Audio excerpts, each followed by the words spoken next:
សួស្តីអ្នកទាំងអស់គ្នានៅថ្ងៃនេះខ្ញុំនឹងបង្ហាញវីដេអូមួយដើម្បីដល់ងាយស្រួលរបស់បងប្អូនដែលជួយចិត្តមើលវីដេអូគេហើយចង់បានវីដេអូហ្នឹងធ្វើជាវីដេអូរបស់ខ្លួនហើយយើងចង់ download ចូលក្នុង file របស់យើងចូលក្នុង photo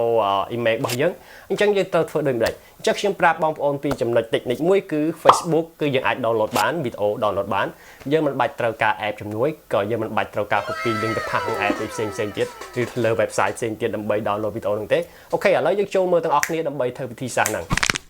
អូខេឥឡូវយើងចូលមកទូរស័ព្ទដៃយើងមកបាទហើយយើងបើក Facebook មកឥឡូវខ្ញុំចង់ download វីដេអូមួយនេះបាទយើងចុច share វាតែមកបងប្អូនមើលកន្លែង share ហ្នឹងយើងមើលកន្លែង profile យើងក្រោម profile គឺមាន feed យើងចុចកន្លែងពាក្យ feed ហ្នឹងមក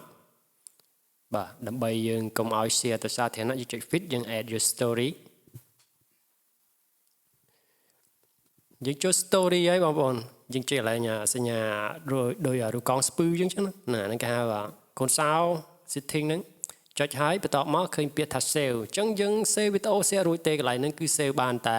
រូបថតទេអញ្ចឹងវា error អញ្ចឹងបងប្អូនចូល privacy បាទលើហ្នឹងលើកន្លែង save ហ្នឹងតោះមកយើងចូលមើលកន្លែងនេះដើម្បីយើងកំណត់ពេលណាដែលយើង post story ទៅខ្លាចវាចេញជាសាធារណៈអញ្ចឹងយើងសេរីកំណត់វា custom របស់វាដើម្បីយើង post ទៅវាលក្ខណៈឯកជនអញ្ចឹងយើង select វាទៅបាទយក custom ហើយយើងចុច save បន្តមកទៀតបងប្អូនចុចពាក្យថា share ទៅបាទមិនគិតអីច្រើនទេចុច share ទៅធ្វើម៉េចឲ្យ load ចូល story របស់យើងឥឡូវយើងចាំវាមួយស្ទុះសិនទៅកាលណាតែវា load ចូល story របស់យើងវានឹង load ពេញកន្លែងដែល creating a story ហ្នឹងអញ្ចឹង internet ខ្ញុំវារៀងស្ពឹកបន្តិចហើយបាទអញ្ចឹងវាស្ពឹកបន្តិចគឺយើងវាវេទនានឹងរងចាំ view អញ្ចឹងយើង reset វា restart វារត់ចុះរត់ឡើងមកវាចូលនៅ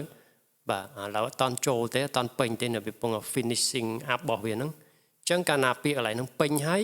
យើងអាចមើល story ដែលយើង share មិននឹងបានហើយឥឡូវវាពេញហើយវា load ហើយបាទវាថា story share អញ្ចឹងបងប្អូនឃើញហើយនេះវីដេអូដែលខ្ញុំ share មិញហ្នឹងបាទកូនឆ្កែរំហ្នឹងអញ្ចឹងយើងចុចកន្លែង tray 3អាភ្នែក3ហ្នឹងកន្លែងលើចុចហ្នឹងបាទចុចទៅបងប្អូនឃើញកន្លែង save វីដេអូហើយបាទចុច save វីដេអូទៅមួយស្ទុះនឹងវា saving អក្សរ load saving វាថា save រួចហើយវាគ្រីសហើយអញ្ចឹងបងប្អូនរត់ទៅមើលនៅក្នុង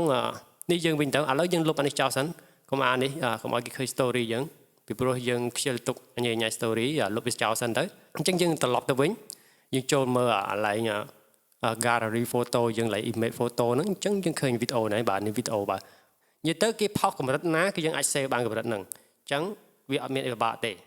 មិនដែរបងប្អូនអរគ្នាពិតជាងាយស្រួលមែនទែនគ្រាន់តែយើង share វីដេអូចូល story របស់យើងចុច setting ទៅហើយបន្តមកចុចសញ្ញា save ទៅនោះវីដេអូហ្នឹងវានឹងរត់ save ចូលក្នុង gallery photo របស់យើងហើយពិតជាងាយស្រួលមែនទែន